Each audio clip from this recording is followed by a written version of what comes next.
To put it in perspective, many things what the public sector is doing, this we all know. We have been hearing this and a lot more over the years. And this is why we brought the concept of entrepreneurial state as a concept or a solution to the problems that we face in this country. 75 years of post-independence this country, today we are talking about corruption. We will be talking about corruption for next 75 years. If you believe in the fact that we can catch hold of the thieves and that as a solution, and that could be a discussion for another 500 years or 2,500 years. And no country or no organization has ever ended corruption by ending corrupt people being in a system. People, human beings, are corrupt. They are supposed to be corrupt by their own design. That is in fact why in Buddhism there are 5 precepts and one being not to rob, and that is why it has been a universal truth. We need a system to eradicate corruption. Of course, believing in having a system that to face the entire nation's tragedy that we go through and the situation that we have of course finally faced, where we don't see any more solution or a light at the end of the tunnel, we believe the state should be of an entrepreneurial mind. It in fact does not necessarily technically mean that a state which sort of encourages entrepreneurship in terms of business perspective, that's not the point. An entrepreneurial state does not mean that it is about developing entrepreneurial individuals for the purpose of doing business. It's in fact a mindset. What we suggest, as we can see, almost all the developed countries have done. And as Andrew was talking about, India's this recent application of their model of the digitalization is not the only thing that they did. In fact, the philosophy behind the state. Today, after many years, just like in Sri Lanka, with Modi government, it became an entrepreneurial state. The state started thinking like an entrepreneurship. So every decision had a reason why that they took that decision. They were driving a strategic plan, and that being their country's strategy, you can see how the country was moving forward. In fact, that strategy that they are adopting today to almost 1.5 billion people includes the first few slides that you were talking about at the management of the human capital of India. How they are now one of the most motivated nations in the world. One of the most so-called illiterate, uneducated, poor people. Within years, they brought them to be so motivated to a point that their team could beat us like we have never got beaten before. So that is the kind of motivation. And this is the kind of motivation, if you draw an analogy taking cricket, how much and to which extent they have got motivated. This is the kind of mindset that we suggest that a state should have.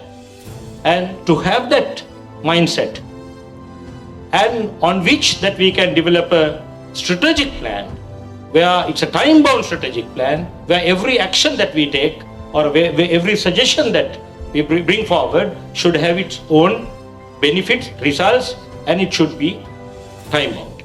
Otherwise, you are talking about manifestos.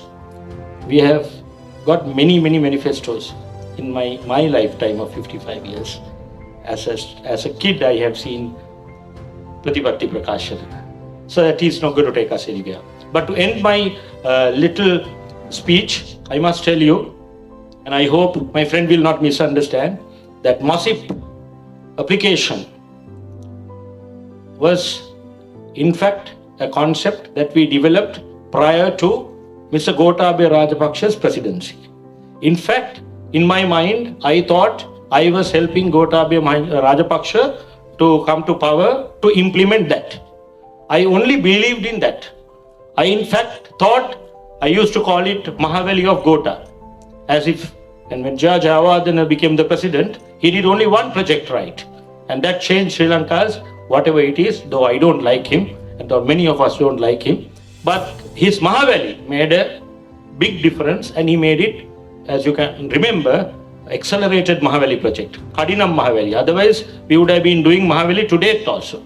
That is why we had to respect among all the issues that we had to deal with him. Now that is why we used to put title this as Mahavali. And I was very much part of that. Of course, being an outsider, and there was a high profile team. This was the only project that they were supposed to do. And when you're talking about the 28 million grant, it was a 14 million grant. Government signed, to my knowledge, when Gotabaya Rajapaksa was the president, 2.5 years ago. To date, we are talking about the same thing. Now it has become 28 million. I bet this will not happen. Why? What does this suggest? Tomorrow, any of these politicians wake up. If this system is applied to this nation, they will not know how to buy their cup of coffee. How do they justify their money that they have in their wallet? That is why this will not happen.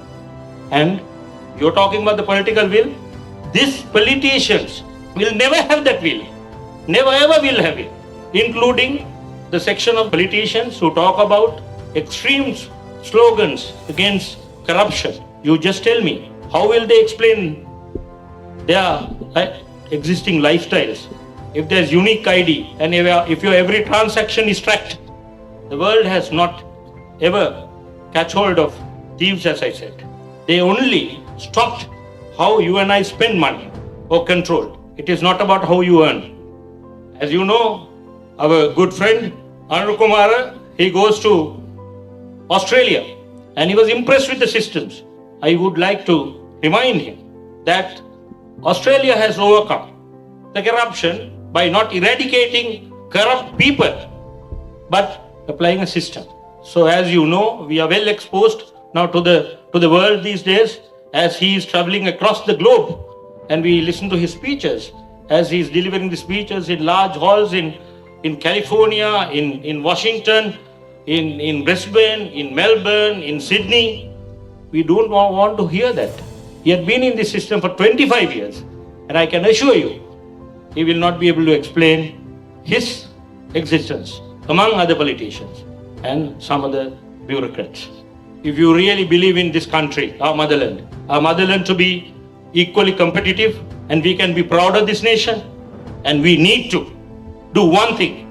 And if any politician is going to genuinely say that yes, we are here to do this, I think we should not talk about anything else, respect that politician and support that politician who say yes, that we will support you. We don't want you to do anything else. Because by just doing that on the principles of entrepreneurial nation, this country's problem could be solved within months. These are small numbers. It's a very small economy and highly literate nation. We can deal with people, just 22 million people, with a good background to this nation, with an extremely intelligent nation, as we all know. So we should pray that one day we can have some political will somewhere to implement these things and Sri Lanka to become a truly entrepreneurial state. Thank you very much.